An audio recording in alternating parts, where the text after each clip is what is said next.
Assalamualaikum warahmatullahi wabarakatuh. Selamat datang di EduScience Indonesia, channel pembelajaran sains masa kini.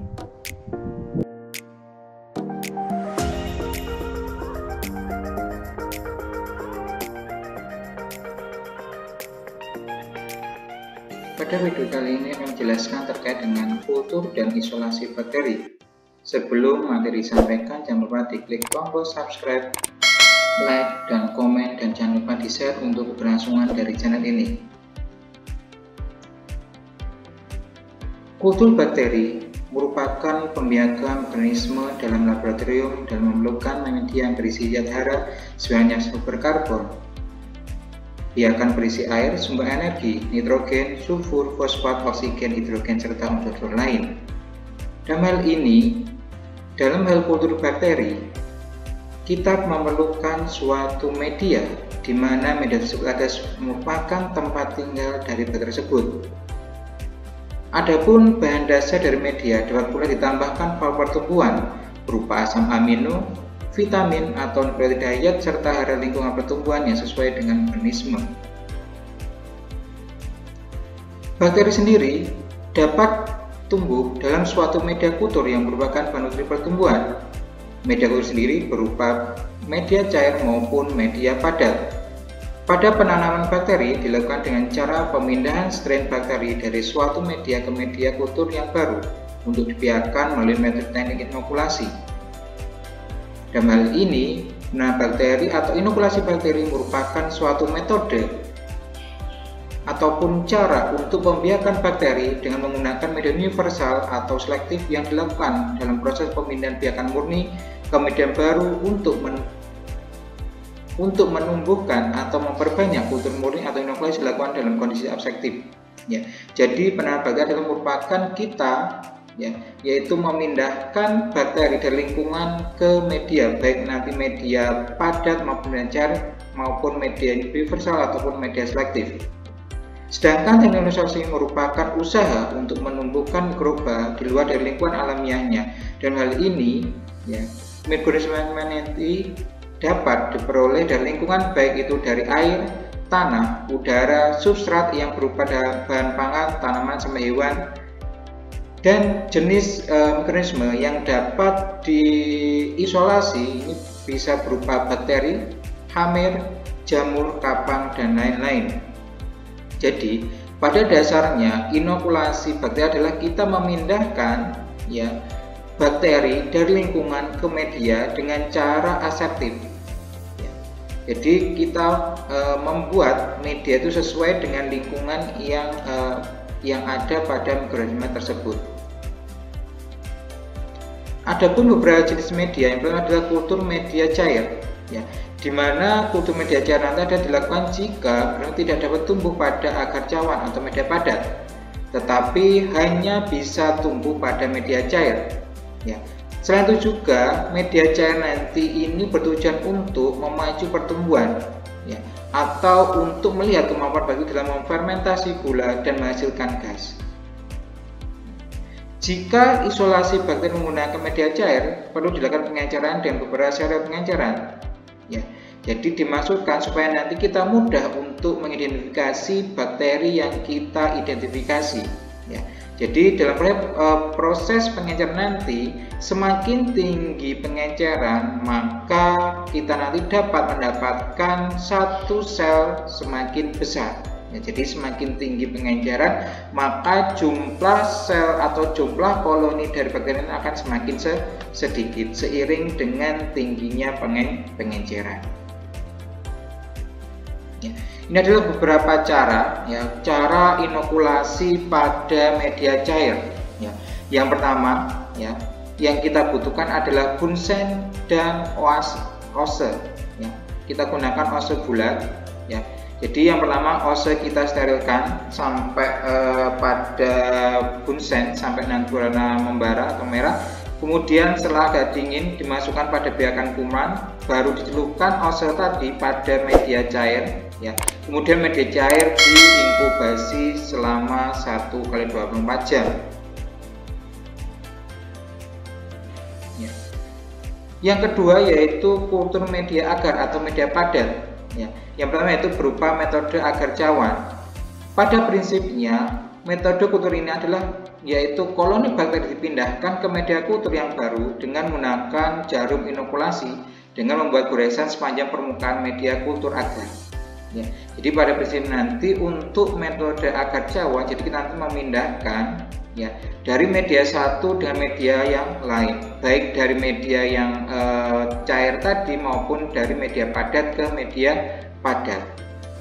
Pada prinsipnya isolasi bakteri menggunakan metode agar cawan nanti dilakukan untuk pengecekan bahwa organisme tersebut nanti diperoleh individu spesies yang bisa dipisahkan dari organisme lainnya. Jadi setiap koloni nanti akan terpisah dan tampak pada cawan tersebut setelah diinkubasi beberapa waktu yang berasal dari satu sel tunggal. Ada beberapa tahapan ya dalam proses inokulasi pada metode agar cawan, yaitu metode gores kuadran, metode agar cawan tuang, dan metode sebar. Metode ini nanti dilakukan baik pada akan masa terisolasinya mikroorganisme di mana setiap koloni nanti berasal dari satu sel.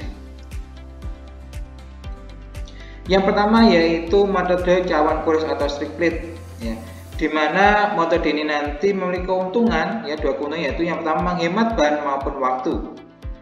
Metode cawan gores ini dilaksanakan dengan baik dan kebanyakan akan menyebabkan terisolasinya mikroorganisme yang diinginkan. Selain memiliki dua keuntungan, ternyata metode cawan gores nanti memiliki kekurangan, ya, di mana ada dua macam kesalahan umum, ya, dalam proses penggunaan metode cawan gores atau strictlet. Yang pertama yaitu tidak memanfaatkan permukaan media dengan sebaik-baiknya untuk digores. Ya, jadi biasanya dalam proses penanaman nanti, kalau kita nanti tidak rapat, termasuk nanti proses pertumbuhan nanti juga akan tidak sebagus kalau kita nanti striknya menjadi rapat.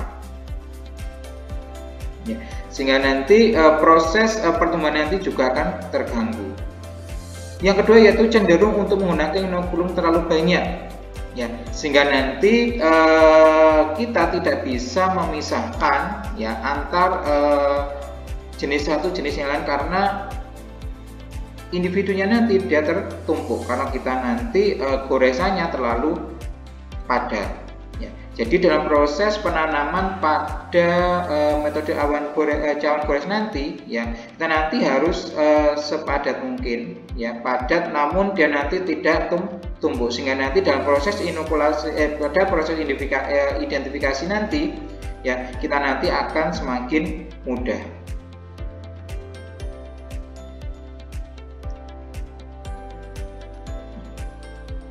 Ada beberapa cara ya dalam proses metode cawan gores, ya, yaitu dengan goresan langsung atau goresan kuadrat atau goresan radian.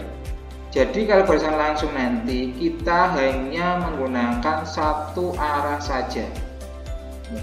Kalau kita menggunakan goresan kuadrat, kita nanti ya biasanya dalam proses penanaman nanti kita akan membuat satu titik.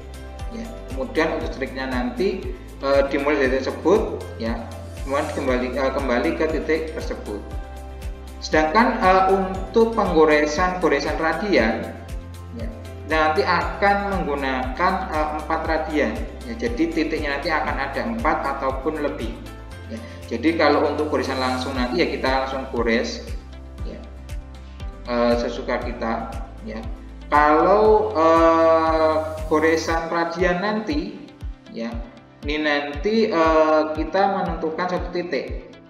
Ya, kalau kuadrat nanti ya kita nanti menggunakan beberapa titik untuk proses penggoresannya.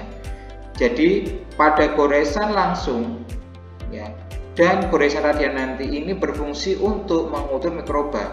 Sedangkan untuk goresan kuadrat nanti ini untuk inokulasi koloni tunggal, ya, untuk dipelajari bagaimana proses pertumbuhan dari mikroba tersebut. Ya, jadi ini ada beberapa cara, ya, dalam proses penanaman ya atau inokulasi dengan menggunakan metode cawan gores. Ya, yang pertama yang kita butuhkan yaitu spesies bakteri yang kita tanam, kemudian ada bunsen, ada ose, ya ose bulat, dan juga nanti ada media. Ya, dalam proses penanaman nanti kita bisa membagi dalam 3 zona, ya, dalam plate atau media plate nanti. Ya.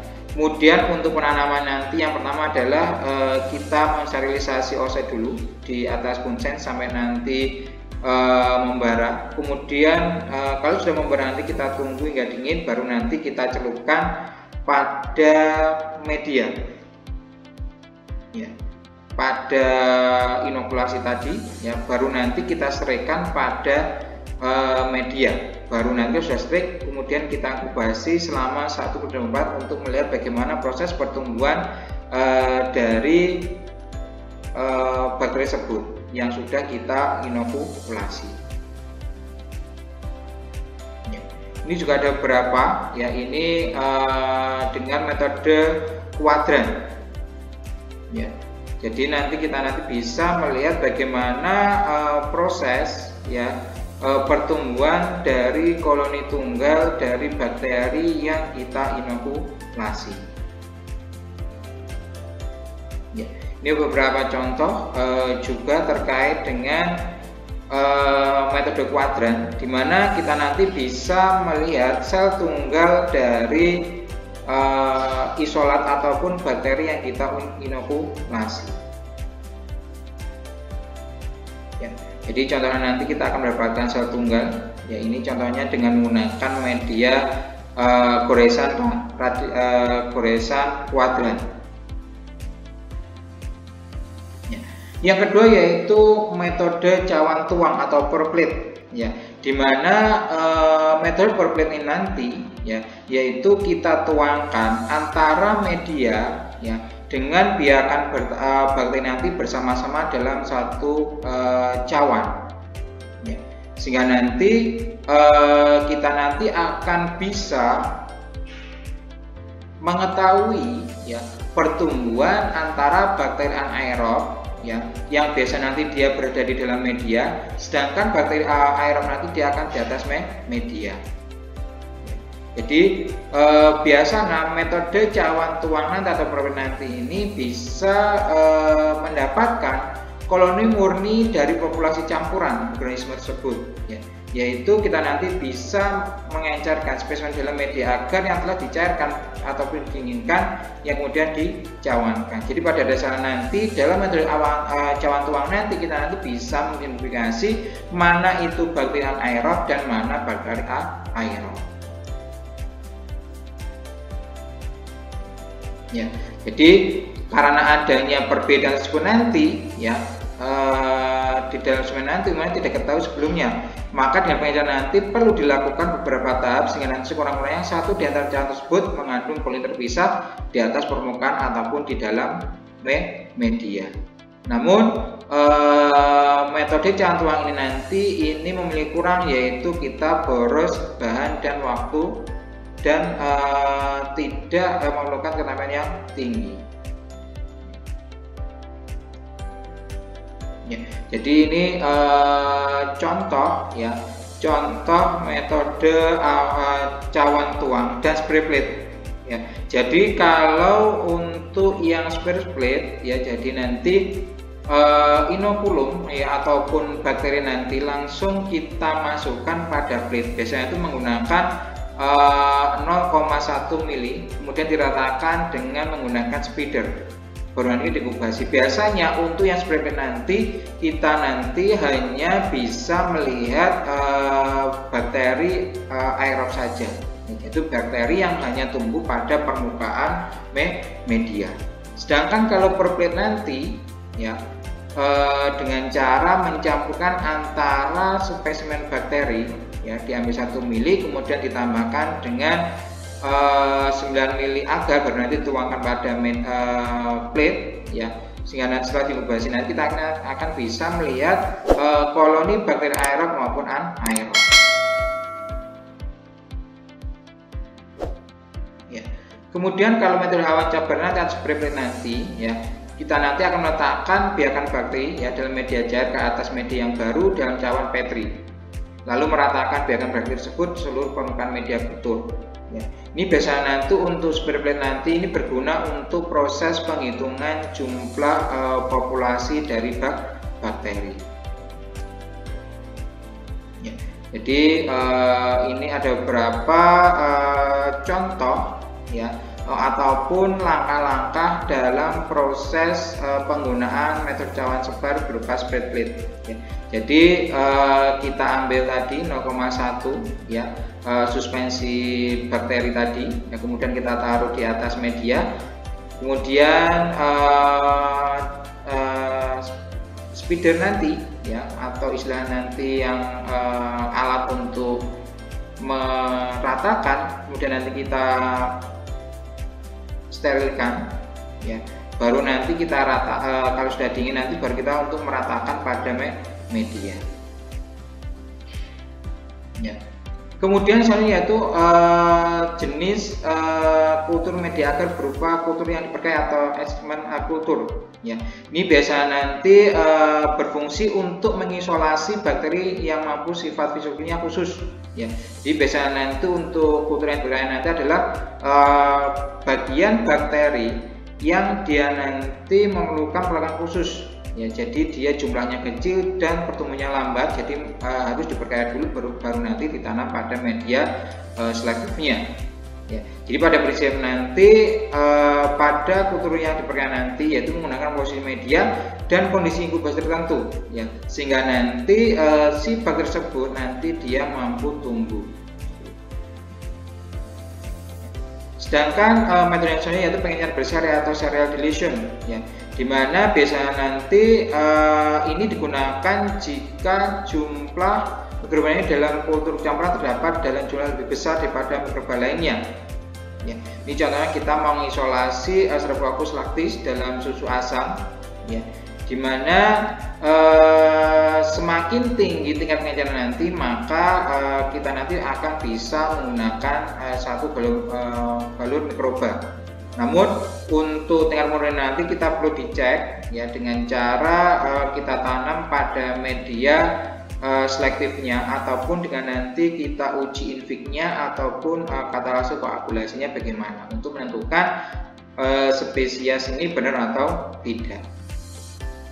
Ya, jadi biasanya nanti untuk pengencer berseri nanti kita bisa menghitung jumlah koloninya.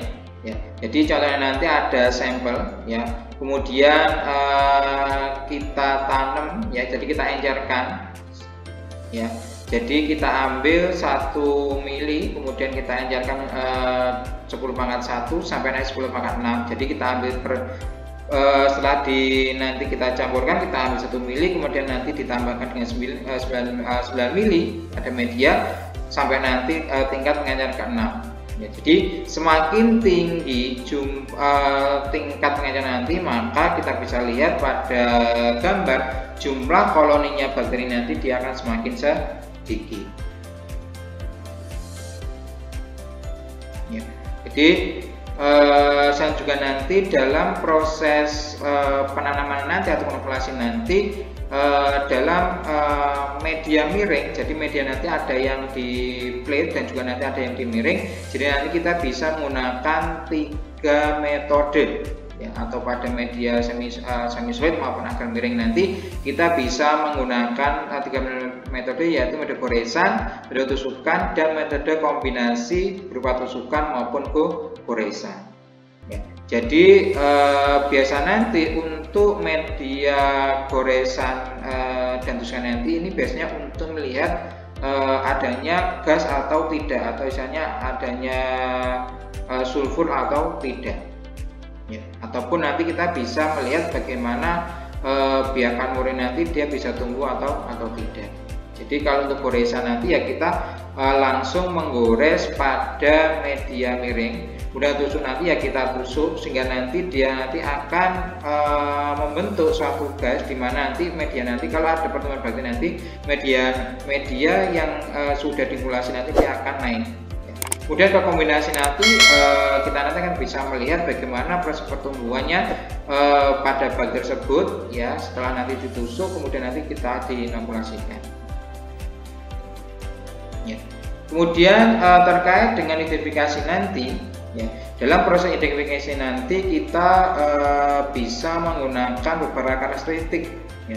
Yang pertama itu terkait dengan morfologinya ya, yaitu dengan cara kita mengukur ukurannya. Jadi kita ukur dari morfologi dan mikroba tersebut, kemudian bentuk dan susunan selnya, ada tidaknya flagela, kemudian ada kapsul atau tidak setelah nanti diamati dengan mikroskop, kemudian juga nanti bisa kita warnai ya. Kemudian kita juga bisa melihat bagaimana ciri nutrisionalnya ya. Biasa nanti dalam proses nutrisional nanti ini nanti ada menentukan senyawa kimia dan kondisi fisik tertentu ya. Jadi kita bisa perlakuan suhunya, cahayanya, gasnya, kemudian yang biasanya digunakan untuk keperluan dalam proses pertumbuhan dari mikroba. Jadi kita bisa setting bagaimana suhunya, bagaimana cahayanya ataupun gasnya supaya nanti si bakteri nanti dia mudah tumbuh pada media. Ya.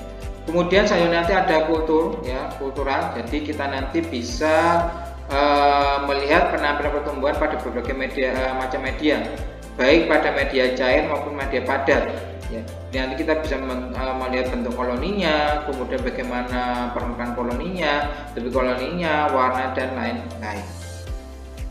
Ya, ini ada beberapa karakteristik dari morfologis. Jadi ini contohnya dari jamur Aspergillus. Ya, kemudian ada Streptomyces. Ya, kemudian ada E. coli dan Penicillium. Ini adalah penampakan morfologi dari beberapa jenis bakteri dan kapang ya, pada media padat. Ya. Ini adalah beberapa bentuk susunan sel bakterinya. Ini kalau biasanya nanti kita ambil kemudian kita amati di bawah mikroskop. Jadi nanti dalam susunan bakteri nanti ada 3 jenis, yaitu ada Coccus, kemudian ada Bacillus dan ada Spirochaete. Ya, jadi kalau Coccus nanti dia ada yang single, kemudian ada chair dan Anglecaster. Ya. Kemudian untuk Bacillus nanti juga dia ada yang dia single, kemudian ada yang bergabung, kemudian ada yang dia berflagel, ya, baik flagel yang pada bagian depan maupun bagian belakang. Ya. Kemudian ini kalau kita lihat terkait dengan karakteristik kulturalnya, ya. Ini kita bisa melihat terkait dengan permukaannya. Jadi nanti dia berupa bulat, kemudian ada irregular, ya. Kemudian ada yang membentuk rhizoid, ya. Kemudian kita kalau melihat tepiannya, ya. Kemudian kita bisa melihat terkait dengan elongasinya. Jadi nanti ada yang flat, kemudian ada yang convex dan ada adanya pertumbuhan pada media tersebut. Ya. Ini adalah karakteristik pertumbuhan yang ada pada media miring. Ya, jadi nanti ada yang berbentuk titik-titik, ada yang berbentuk rhizoid. Ya, ini biasanya kita biasanya kalau kita mau isolasi ya, isolasi atau kita ingin menyimpan bakteri ya sebelum kita gunakan ya. Kemudian langkah identifikasi selanjutnya yaitu dengan cara kita mengidentifikasi dengan metaboliknya ya, yaitu kita bisa mengidentifikasi dan pengukuran permukaan kimia yang dilakukan oleh mikroba. Ya, jadi contohnya nanti kita bisa melihat kemampuan dari mikroba tersebut untuk mengubah karbohidrat menjadi asam organik. Ya, jadi biasanya ini untuk uji gula-gula. Ya, jadi contohnya nanti ada E. coli nanti dia bisa fermentasi laktosa, sedangkan untuk salmonella nanti dia tidak bisa fermentasi laktosa. Ini biasanya untuk identifikasi metabolik nanti ya kita bisa menguji terkait dengan bagaimana si bakteri nanti bisa memfermentasikan beberapa gula-gula. Ya. Kemudian kita bisa melihat bagaimana susunan kimianya. Ini biasanya kita bisa melihat terkait dengan komponen selnya, baik pada dinding selnya, nukleus maupun pada membrannya dan lain-lain. Ya. Kemudian kita bisa melihat bagaimana susunan antigennya, ya, dan juga nanti berupa patogeniknya dan genetiknya. Ya. Biasanya kalau pada genetik nanti kita akan mengisolasi DNA-nya atau RNA-nya, ya. Kemudian nanti kita samakan, ya, pada gene bank ya terkait dengan bakteri tersebut.